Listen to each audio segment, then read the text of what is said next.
5 number का question होगा, right. 5 number का क्वेश्चन को समझते हैं पूरा डीप में, हर एक स्टेप के साथ, जहाँ पे जो फार्मूला है कैसे यूज करना है, प्लस का माइनस, पूर्णांक का जोड़, पूर्णांक का भिन्न का जोड़, ये सब को जानना, फिर जाके कैलकुलेट जब हार्ड रहता है तो कैलकुलेशन ऑटोमेटिक कोई भी क्वेश्चन का आसान। जैसे मैं क्वेश्चन लिखा होता क्या है, तो यहाँ पे तार की लंबाई ज्ञात करना है ना, तार की लंबाई ज्ञात करें। इस क्वेश्चन में कोई भी बिग पॉइंट नहीं है, सिर्फ क्या है, न्यूमेरिकल क्वेश्चन में हर एक वर्ड को, हर एक नंबर को ध्यान रखना पड़ता है। जब लेटर, नंबर, ये जब आपके माइंड के अकॉर्डिंग चलने लगेगा तब आप ये समझ पाओगे कि इसमें कौन से फार्मूला आने वाले हैं, वो फार्मूला कैसे कार्य करेगा। जब फार्मूला आपको, अगर ये क्वेश्चन को पढ़ के सिर्फ माइंड ये क्लियर कर पाएगा कि कौन फार्मूला लगेगा, तो ऑटोमेटिक फार्मूला पे ये नंबर को डाल के सॉल्यूशन कर सकते हैं। मैंने इसको एक बार रीड करता हूँ। शंकु लेना है को उसकी ऊंचाई के बीचों बीच एक तल से दो भागों में बांट दिया जाता है, जबकि तल शंकु के आधार के समांतर है। यदि इस प्राप्त शंकु के छिद्र के व्यास 1/16 सेंटीमीटर है वाले हैं, तब एक तार के रूप में, तो बताया जाता है जो एक तार के रूप में प्राप्त होता है उस तार की लंबाई कितना होगा। तो सबसे पहले मैंने अभी शंकु का पिक्चर बनाता हूं, तब जाके समझ में आएगा कि कैसे क्वेश्चन सॉल्व होगा। ऊंचाई वाला एक दिया हुआ है। इस क्वेश्चन ने ये प्रूफ देता है कि मैं आपको एक शंकु 20 सेंटीमीटर वाला दिया हूं, जो 60 डिग्री शीर्ष लंब का है। तो जो 60 सेंटीमीटर शीर्ष ऊंचाई का है, 60 सेंटीमीटर 60 डिग्री ऊंचाई। मैंने सबसे पहले पिक्चर बनाता हूँ। कहाँ से? यहाँ से नोट करना तुम लोग।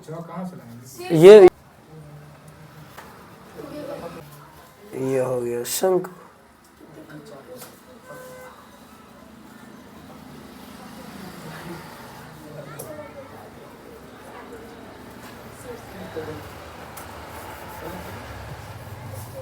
तो मैंने इसको मान लेता हूँ 10 सेंटीमीटर। शीर्ष लंब की बात रहा तो शीर्ष लंब में 60 डिग्री रखता हूँ। एच के रूप में क्या दे रखा है, एच के रूप में मुझे अब 10 सेंटीमीटर लेना पड़ेगा। तो R1 का मान कितना आ जाएगा, 10/√3 हो जाएगा। ऊपर एवरेज करे, ऊपर एवरेज करे ये वाला।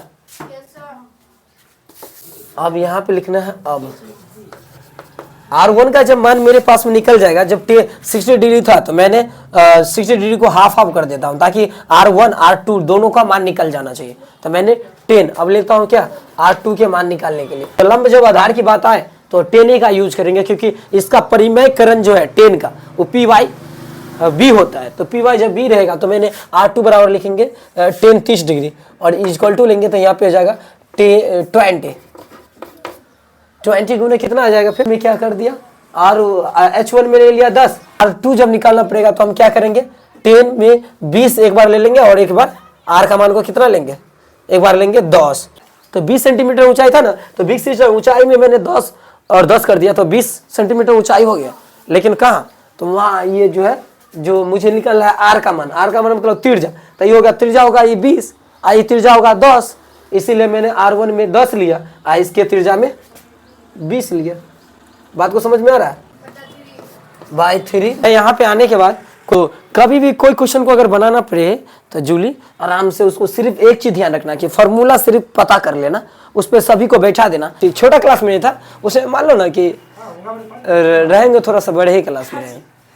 तो एक सॉन्ग निकला था, मार वाला देखना हो तो सन्नी देओल का फिल्म देखिए, ऊर्जा शरीर में पूरा नया आ जाता है। हमको लगता है कि शेर को अकेले वो मार सकता है, इतना उसका गुस्सा खतरनाक दिखता है। उसका एक फिल्म आया था सन्नी देओल का जिसका नाम था सिंग्स ऑफ द ग्रेट। उसमें बोला था बलि चढ़ता है बकरा का शेर का नहीं। तो उसको बोलता ना, हाय हाय जवानी ले डूबी, हाय हाय जवानी ले डूबी। तो कितना रखना, लव का अनेक रूप तब दिखाई देगा जब तुम्हारे शरीर में काम वासना शुरू हो जाएगा। जब शरीर में, मनुष्य के शरीर में जब काम वासना शुरू हो जाए, एक चीज तुम लोग को बोलूं, सेक्स सब जानते हो, सेक्स मतलब क्या होता है? सेक्स मतलब होता है कि लड़का हो या लड़की, लेकिन सेक्स का मीनिंग लोग ने अनेकों टाइप से कर लेते हैं, है ना। सोच, सोच पे डिपेंड करता है हर वो एक वर्ड, राइट। आगे पिक क्या बोली, क्यों छोड़ दिए, क्या लग रहा है? मैं मैथ की तरफ चलो या कुछ समझा दूं? ये साइंस है।